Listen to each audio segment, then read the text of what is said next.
अगर आप मेरा सम्मान नहीं करेंगे तो मैं जानती हूँ फिर क्या करें। रूबिका जी, हम क्यों आपका सामान सॉरी हम क्यों आपका सम्मान करें? मैंने कौन सा आपके साथ 7 फेरे लिए जो मैं आपका सम्मान करूं? आपका सम्मान करेगा मोदी, क्योंकि हमेशा आपका सामान मोदी के आगे बिखरा पड़ा होता है। तो देखा आपने कैसे बलोच ने गोदी मीडिया की धोती गीली कर दी है। तो ऐसे ही आगे भी बलोच भाई ने बहुत से गोदी मीडिया को अपने जवाब से हैरान कर दिया। तो चलिए पहले पूरा वीडियो देखते हैं। सोच रहे थे कि इससे आप लोगों को फायदा हो जाएगा, लेकिन ये तो बड़ा नुकसान हो गया है। रूबिका जी, हमने कभी अपना फायदा सोचा ही नहीं है। अरे हम आपकी तरह बीजेपी के दलाल थोड़ी है जो अपना फायदा सोचे। टपा मालूम ना। जिस तरह आप चैनल पर बैठने से पहले मोदी से बीजेपी से पैसे वसूल करके फिर आके मोदी के कसीदे पढ़ते हो और बोलते हो, हम तो यहाँ सिर्फ आपके दीदार के लिए आते हैं। रूबिका जी, बस आंखों में ठंडक पड़ती है और पूरा दिन अच्छा कटता है।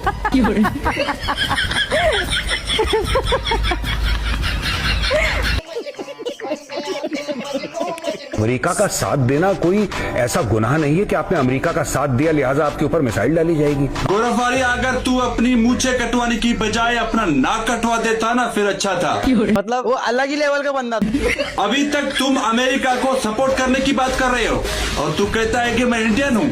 सच्चे इंडियन तुम जैसे बेगैरत नहीं होते। आपकी रीढ़ में इतनी हड्डी नहीं थी।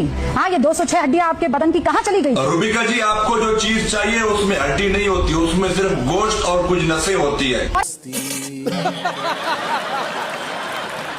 सर, क्या सवाल पूछ रहे हो? कौन सा सवाल पूछ रहे हो? किस पे बात कर रहे हो? क्या बात कर रहे हो? अभी क्या है? आपने सवाल ऐसा किया, आपने सवाल ऐसा किया तो हम जवाब भी ऐसा देंगे। जैसा मुंह होगा वैसा तमाचा।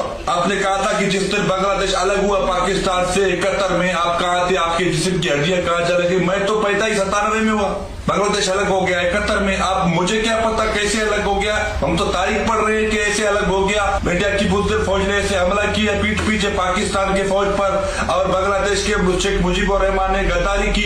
हमने तो यही सुना है, हम तो यही सुनते आ रहे हैं। आप सवाल कर रहे हो कि आपकी हड्डियां कहाँ गई। तो जैसा सवाल करोगे वैसा ही जवाब मिलेगा। आपके सामने कोई मोदी भक्त या अंध भक्त नहीं बैठा है, पाकिस्तानी बलोच बैठा है। तो सवाल ऐसा करो कि आपको मुंह की ना खानी पड़े। जैसा सवाल करोगे वैसा ही जवाब मिलेगा। अरे बेटे, तुझे थकान नहीं लग रही क्या? पूरा देश साइकिल पर सवार होगा, लेकिन आप लोग रूबिका जी, पूरा देश साइकिल पर सवार हो जाए, मगर मोदी को साइकिल पर सवार मत करना। मोदी को गधे पर बिठा देना। वैसे ये है तो बड़ी बदनामी गधे के लिए, मगर आपके मुल्क में गधा नहीं है तो मुझे बोल दो, मैं पाकिस्तान से एक बहुत बड़ा सफेद वाला गधा भेज दूंगा तोहफे के तौर पर। सलाह है, ऐसा नहीं है कि आप सोना खरीदना बंद कर दें, ये सिर्फ सलाह है। चित्रा जी, अगर आपका बेवकूफ मोदी सोने के बजाय गोबर पर पाबंदी लगाते ना तो आपके देश से गुर्बत और गंदगी दोनों खत्म हो जाते। ये क्या सुन रहा हूँ मैं? आपके नरेंद्र मोदी ने तो कहा तेल मत खरीदो, सोना मत खरीदो और बाहर मुल्क भी मत जाओ, घर में बैठे रहो।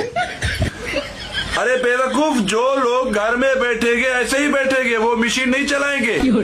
अगर ऐसा ही चलता रहा तो आपके 150 करोड़ आबादी वाला देश 1 साल में 300 करोड़ तक पहुंचेगा।